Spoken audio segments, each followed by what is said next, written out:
Hello everyone, you are watching News Insights. Let's watch today's news updates. ಈ ಕಾರ್ಯಕ್ರಮಕ್ಕೆ ಶ್ರೀಯುತ ಪದ್ಮನಾಭ ರೆಡ್ಡಿ ಅವರು ಬರ್ತಾ ಇದ್ದಾರೆ. ಬಯಸುತ್ತಾ ಮೊದಲಿಗೆ ಶ್ರೀಯುತ ಪದ್ಮನಾಭ ರೆಡ್ಡಿ ಅವರು ಧ್ವಜಾರೋಹಣ ಮಾಡಬೇಕು ಅಂತ ಕೇಳ್ಕೊಳ್ತಾರೆ.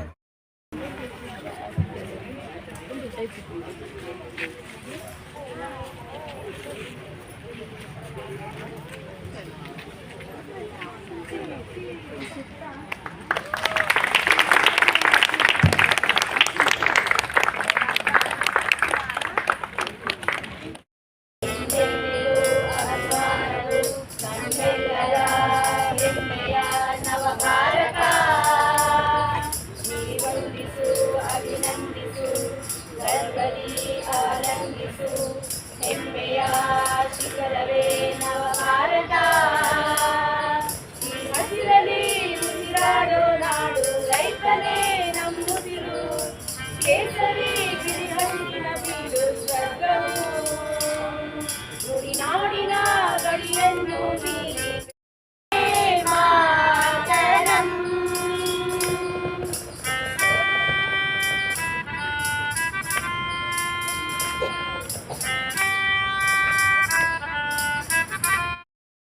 ವಿಶ್ವಕ್ಕೆಲ್ಲ ಸಾರುತ್ತ ಇಲ್ಲಿ ಒಮ್ಮೆ ಜನ್ಮ ತಾಳದು ಪುಣ್ಯವೂ ಧನ್ಯವೂ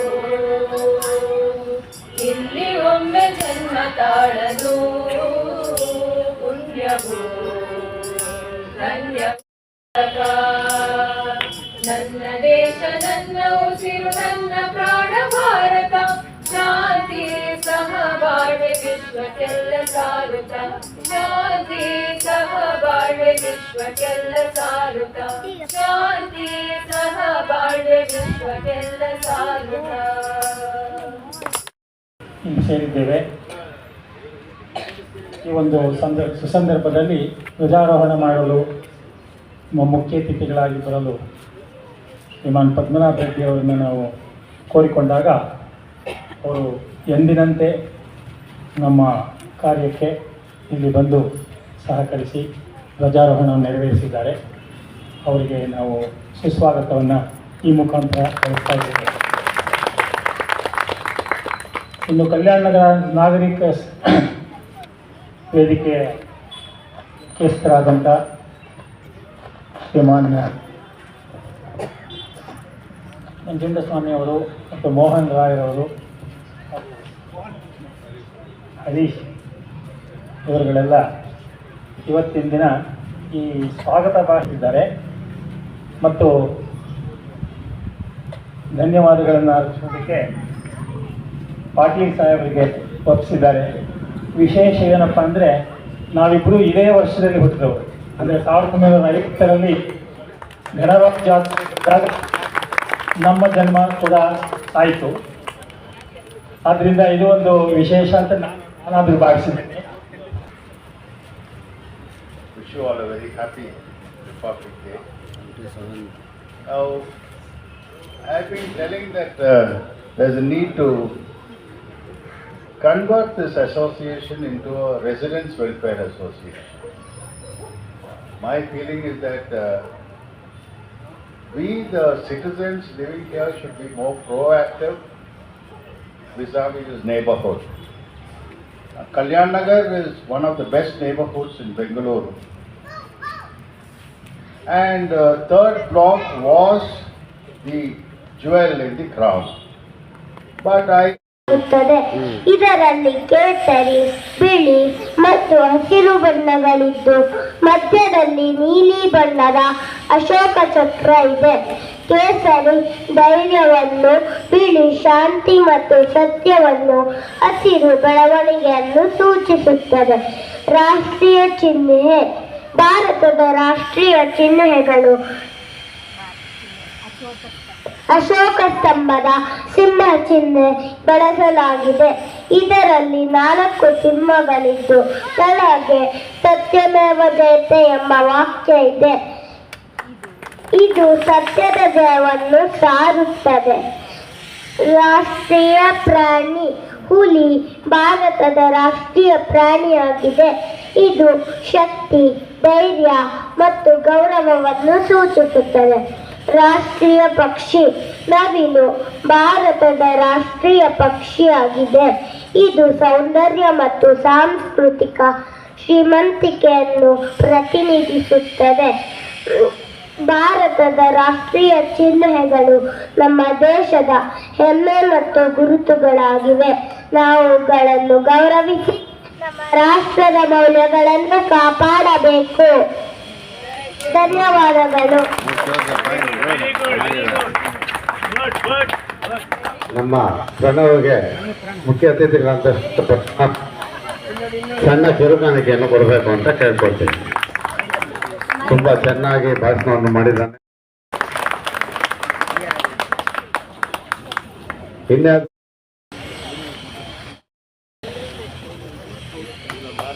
ಜಯಲಕ್ಷ್ಮಿ ತಂಡದ बोलो भारत माता की बोलो भारत माता की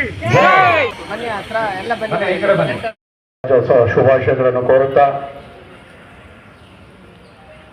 ಇಂದಿನ ಸುಂದರ ಸಮಾರಂಭದಲ್ಲಿ ಪಾಲ್ಗೊಂಡಿರ್ತಕ್ಕಂಥ ಕಲ್ಯಾಣ ನಗರ ನಾಗರಿಕರ ಸಂಸ್ಕೃತಿ ವೇದಿಕೆಯ ಅಧ್ಯಕ್ಷರೇ, ಪದಾಧಿಕಾರಿಗಳೇ,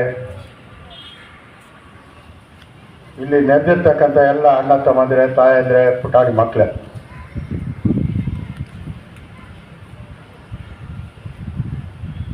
ತಮ್ಮೆಲ್ಲರಿಗೂ ಗೊತ್ತಿರುವ ಹಾಗೆ ಡಾಕ್ಟರ್ ಬಾಬಾ ಸಾಹೇಬ್ ಅಂಬೇಡ್ಕರ್ ಅವರ ನೇತೃತ್ವದ ಸಮಿತಿ ಭಾರತದ ಸಂವಿಧಾನವನ್ನ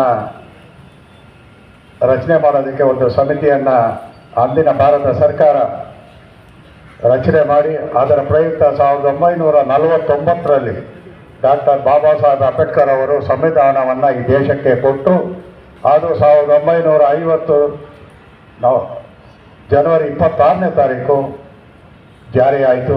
76 ವರ್ಷಗಳಿಂದ ಭಾರತ ದೇಶ ಗಣರಾಜ್ಯೋತ್ಸವ ದಿನಾಚರಣೆಯನ್ನು ನಾವು ಅಂದಿನಿಂದ ಇಂದಿನವರೆಗೂ ದೇಶದ